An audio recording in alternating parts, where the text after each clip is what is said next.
This agency is totoo talaga may concern sila sa mga applicants po or mga estudyante na gusto magte-take ng exam. Bawat inquiries ko po, bawat mga tanong ko po, sinasagot nila yung mga ano ko, yung mga question ko po. Kahit anong oras, basta may time lang, basta online lang, nagre-reply talaga po ang Asha.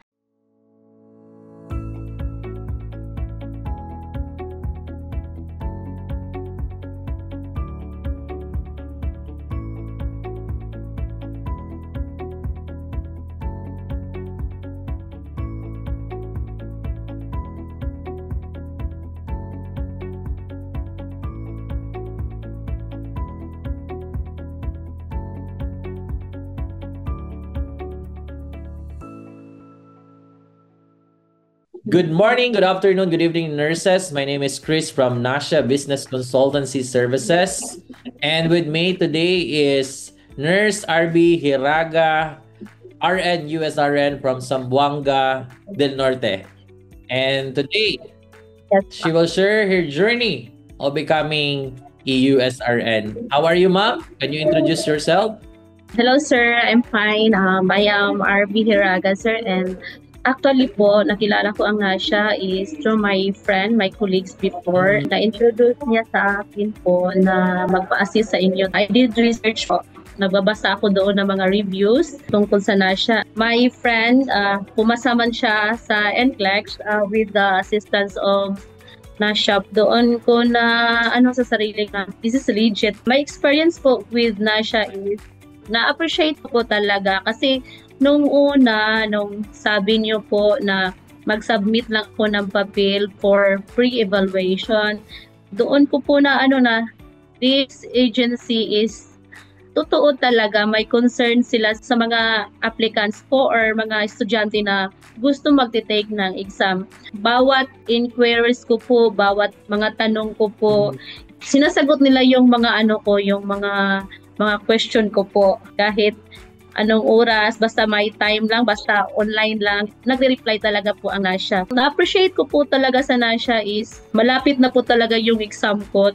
Tapos sabi ko, I feel anxious, I feel nervous, di ko alam gagawin ko. Ang Nasha kasi is, kumbaga kung mag-uuna ka, i-comfort ka nila, hindi lang doon nakabase sa papel, but through emotionally, physically, andun sila para alalayan ka po, para doon sa journey mo na magte-take ka ng NCLEX. For me po, Nasha po is highly recommended po siya.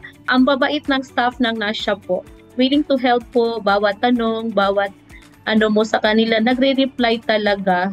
Very approachable po. Thank you so much for that appreciation, ma'am. Of course, si Nasha naman is, we are not just a processing company, but we want to partner with you in achieving your professional goal abroad and passing the NCLEX. That's a really, really excellent achievement. Congratulations for that. And of course, ma'am, we would like to know your reason and motivation why take the NCLEX. And ano yung mga bagay na consider mo? Bakit kailangan kong mag-take ng NCLEX? Why I wanted to become a USRN and moving forward, work in the United States? Kaya po talaga ako nag-take ng NCLEX. Una-una sa lahat is I want to have a better life. I want to help my parents po talaga. I want to help my parents, my family po. And of course po, it is my dream po talaga na magiging nurse doon sa abroad po. And you made it, ma'am, no? USRN Yes na po po. kayo ngayon. Can you share about your exam preparation and review since you are currently working, right? Well, how do you manage your time? Did you create a study guide? What are your challenges and struggles na na-encounter nyo during the exam preparation and review? And upon checking the result of your exam, ano yung feeling? No? Nabasa ko pa yung message mo na umiyak talaga ako. No? So, can you share that one to us?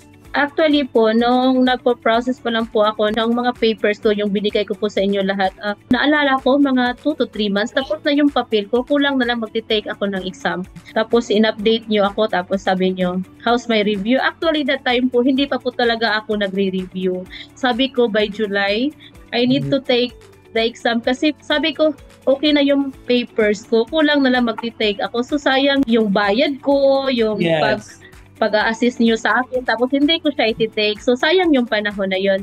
So, nung nagsabi na po ako sa inyo na magti-take ako, so, yun, agad talaga nakakapag-schedule. Tapos, sabi ko, this is it na talaga. Hindi ko na ito mababawi. Ito na talaga. Tapos, nung time na yun, nag-work man ako. So, nasa field duty man ako sa field kasi walang signal doon.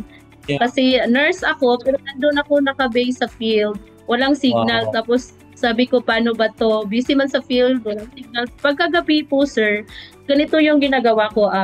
Prior to studying talaga, sir, before that, I did rosary, sir, every night. And then, saka na ako mag-study po, sir. Like, for example, nag-start ako ng mga 8, matatapos ako hanggang 11. And then, nung sa June na, yung tulog ko po, I think 3 to 4 hours na lang po yung tulog ko kasi kailangan ko maghabol, sir. Malapit na yung exam ko. Sabi ko sa sarili ko, malaki yung ginastos ko, malaki yung bayad ko sa pagproseso nito. Tapos, sabi ko sa sarili ko, kailangan ko talagang gagawin yung best ko. It's either kung papasaman ako or hindi, at least ginawa ko yung best ko po na papasa ako. At least wala akong regret po in the end. Tapos, nung pumunta na po ako ng Manila, at least po na-comfort ko po yung sarili ko, tapos nag-message ako sa inyo. Believe din po ako sa Nasha po kasi nung malapit na talaga yung exam ko, lagi ninyo akong ina-update, nagsisend kayo ng email or messages sa Messenger. Sabi ko, sana ganito lahat ng agency. Pero iba talaga yung may ibang tao, may ibang agency na nagbibigay sa iyo ba, sir, ng comfort. At least, gumagaan yung loob mo, lumalakas yung loob mo kasi may maraming tao na naniniwala sa iyo na papasa ka. Yung pagtitake ko ng exam, sabi ko, Lord, please guide me. Di ko alam, di ko to kaya kung wala ka. Tapos, sabi ko, Lord, please help me. Hindi pa lang po ako nakapag-start ng exam. Nandun pa lang po ako sa elevator, papunta doon sa taas ng i-examan ko. Doon pala ako sa baba. Sabi ko, Lord, please help me. Hindi ko to kaya. Panay tawag ko kay Lord. Kasi, sir, hindi ko talaga alam gagawin ko. It's my first time to take the NCLEX. Tapos, nung naupo na po ako, sabi ko, Lord, please help me.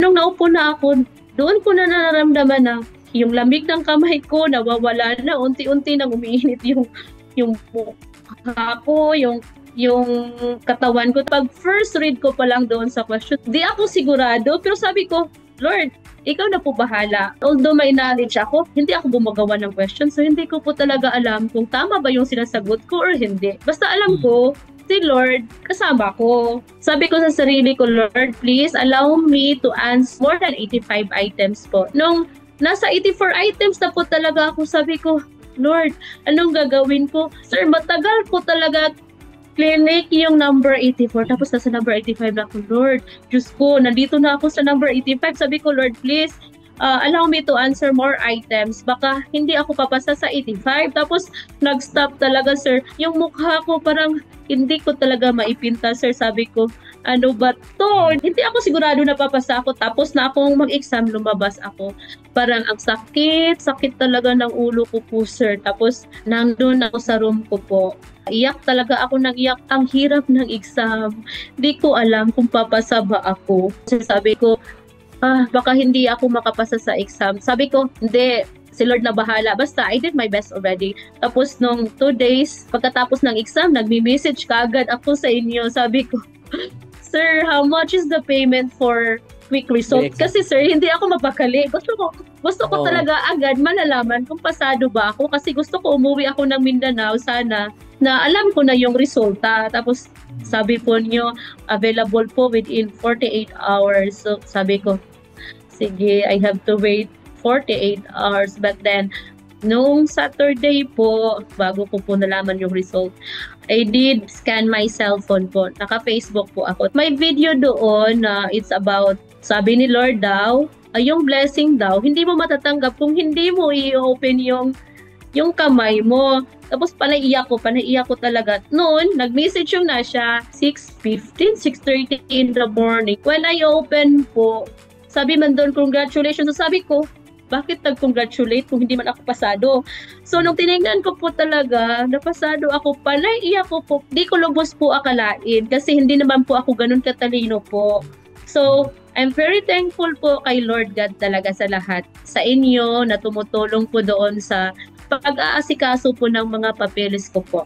Congratulations for that one, ma'am.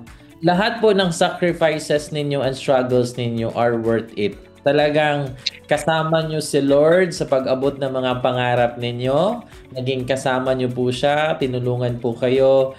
And during the examination day, andyan po siya para i-guide po kayo. So talagang Yes, po, yung sir. divine intervention is andyan talaga. I mean, we cannot achieve anything in this world without God. Kayo po yung totoong storya ng mga taong pag nanalig ka sa Panginoon, walang imposible na mga pangarap. With all those challenges and struggles that you have encountered, ma'am, during your NCLEX application process, and of course, the preparation and the review, ano po yung message and advices mo to other nurses who are preparing for their examination, aspiring to become a USRN?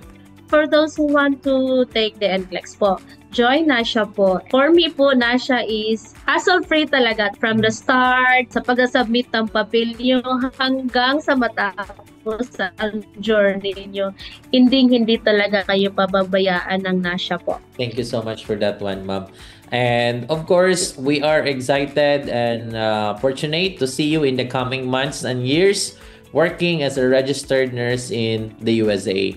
Congratulations again, Nurse RV, and thank you so much for choosing Nasha and for partnering with Nasha. God bless you, ma'am, and more power to Thank you you. so much po, sir.